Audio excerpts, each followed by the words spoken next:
On a weekend where Max Verstappen and Red Bull had everything to celebrate, Sergio Perez was like the kid who didn't get invited to a birthday party. His poor performance in Canada was his third in a row, a record that definitely constitutes a slump in form. The king of the streets, as some in the media like to call him, has failed to make it to Q3 two street races in a row, picking up a thoroughly underwhelming 9 points. What is going on with Sergio Perez then? Will Red Bull tolerate his poor performances because no one's going to challenge them in the Constructors' Championship anyway? Or will they be looking elsewhere for other talent already? Let's check it out. The opposition is definitely getting closer, but it was not close enough to stop Max Verstappen winning in Canada, the Dutchman putting his win tally level with that of a certain Brazilian legend, as well as helping his team to a century of F1 triumphs. Red Bull had plenty to celebrate in Montreal, and will have been partying long into the night as they hit the historic 100 race wins. Max also passed the extraordinary mark of 200 consecutive laps led, spanning 4 races. On lap 21 in Miami, Max overtook a pitting Sergio Perez, and since then, he's never been anywhere but first place during a race. If my maths is right, that's exactly 250 laps led consecutively, which I think puts him third for the most consecutive laps ever led, 14 behind Ayrton Senna's 264 in 1988, and 54 behind Alberto Ascari's 304 in 1959. All he has to do is qualify on pole and lead the majority of the Austrian Grand Prix to take that bizarre but extraordinary record. It was a weekend full of records for Max and the Red Bull team actually. Verstappen is the first driver to lead 3 consecutive races from start to finish since Sebastian Vettel in 2012. Red Bull have now won 8 races in a row to start the year, matching Mercedes' best ever start to a season in 2019, and they're only 3 behind McLaren's record of 11 in a row at the start of 1988. Also, it was Verstappen's 27th consecutive race finish, the longest run on the grid. Sergio Perez's P6 for Red Bull was his best finish in Montreal since 2017, but that was one of the only upsides to the Mexican's weekend. Sergio Perez admitted his team got it wrong by not making an earlier change to slicks during Q2 of qualifying for the Canadian Grand Prix. The Mexican finished the session in 12th place and missed out on Q3 for the 3rd race in a row. Like other drivers, Perez opted to do a banker lap on intermediates before pitting for slicks, only to find the rain returning and Valtteri Bottas in front of him. However, unlike Ferrari's Charles Leclerc, who also missed Q3, he wasn't frustrated by the call to start the session with Inters, agreeing that it was a team decision to do the banker lap. It was basically half a lap too late and the track position was really poor with the Alfa Romeo ahead, he said when asked about his session. And once the tyres were up to temperature on the slick, it started raining harder, so we decided to box. Then when we went onto the Inter, it was all a bit too late. That was always the plan, to do 1 lap and come back in for the slick tyre. Perez stressed that he agreed with the team's strategy. We took the decision together and we got it wrong. But it was literally a gamble, the track. There is a problem with this though. The best drivers always win with these gambles.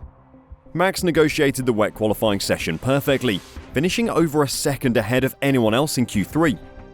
Call it luck if you want, but there's a reason the likes of Lewis Hamilton, Michael Schumacher and Ayrton Senna were as good as they were.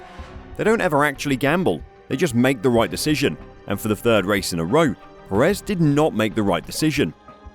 That is a problem for him, and it might be for Red Bull as well. Or at least it would be if Max wasn't so dominant right now. Perez acknowledged that failing to reach Q3 for a 3rd time was not an ideal situation. "I'm definitely not feeling great. I'm not going through a good moment," he said. "But we've come back before, and the race is a new opportunity to, hopefully, get back to very strong points." After the qualifying session, Christian Horner put pressure on Perez to perform. Unfortunately for Checo, he just didn't get that first lap in on the slick tyre when the circuit was in the window. Then he came back onto the Inter because it was too wet for the slicks, so it was frustrating for him. However, unlike Monaco, this is a track that you can overtake at. The forecast is saying it'll be a dry race. He's a great racer and he's got a fast car, so I'd be disappointed if we weren't much further up the order tomorrow. If I had to take a guess, when Christian Horner said he'd be disappointed if Perez didn't finish further up the order, he had his sights set higher than 6th, which is where Checo eventually finished the race. Starting on the hard tyre, that strategy quickly backfired when George Russell's shunt on lap 12 triggered the safety car, thus allowing for a round of cheap pit stops. and from there, Perez knew he was in for an even longer afternoon than what he had already prepared himself for. It was longer, a lot longer than I thought, he told media personnel after the race. I think the safety car basically took all the opportunity away, because it was looking good. We raced on that hard tyre and unfortunately it didn't pay off. I'm going to repeat myself here and say that the best drivers would have made the most of that situation still. Finishing behind both Ferraris simply wasn't good enough when the Red Bull car is as ridiculously fast as Max Verstappen is showing it is. If George Russell hadn't decided to hit the wall on lap 12, he would have been behind both Mercedes as well. Perez admits this lack of pace is of great concern, especially when he has no clear answer for what is going wrong. "Yeah, I am very concerned about that," he replied when asked if he is disappointed that he could not pressurize Ferrari. "We just didn't have the pace, and we don't understand why. That's the weird thing, so we have to figure it out." I hope he can find his form again because he seems like one of the friendliest and most genuine guys on track, but the reaction to a third bad race in a row has been unsurprisingly merciless. His teammate won the race and led every lap, so I expected more, Jenson Button said of Perez afterwards. "The first lap was fun. Checo's really good at fighting through the field. He's one of the best at that. But we didn't get that today. He was on a different tyre strategy, but the Ferraris beat him by a big margin." A point that Button picks up on here that is particularly worrying is that Perez made slow progress through the field. You all know about the Red Bull DRS by now, and how much of an advantage it gives them over the competition. So the huge straights in Canada should have made his life easy, but he was slow to get past a number of slower cars in front of him, and then couldn't close up on the Ferraris afterwards. The Mexican came in at the end behind the two Ferrari cars, as Charles Leclerc was 4th and Carlos Sainz settled in 5th place. In this regard, Button said that the difference with the Ferrari was very large, which surprised him, as he considers the Mexican as a great driver with great skills to overcome. He stopped and did the fastest lap of the race, but was already 10 seconds behind the Ferraris at that point, the Englishman added. It was a little bit of a surprise and a very quiet race for Checo. It isn't just the media that have been critical of Checo, his teammate has as well. While Max celebrated his 25th pole of his career, his teammate Sergio Perez faltered, unable to make it past Q2. The Dutch driver has now discussed his teammate's poor performance, criticising him on his Q2 exit. We saw a huge contrast between the two drivers on Saturday's qualifying sessions, as Verstappen rode the waves of success, while Perez struggled with the literal waves of rain and water on the track. "Well, if I hadn't been there, it would have looked very different for Red Bull," he told the press at the track.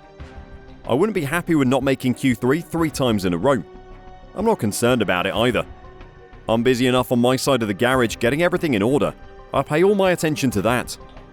Continuing, he explained that he really wasn't interested in what was going on with his teammates, showing the ruthlessness that has got him where he is now. The team must be working on that maybe, but you have to ask them. On Friday, of course, I was already busy getting the car better, so then I'm not going to think about it. It's not my problem. For Max, it really isn't his problem, but for his team, it is a problem. They have a huge lead in the Constructors' Championship at the moment, thanks to Aston Martin's own faltering second driver.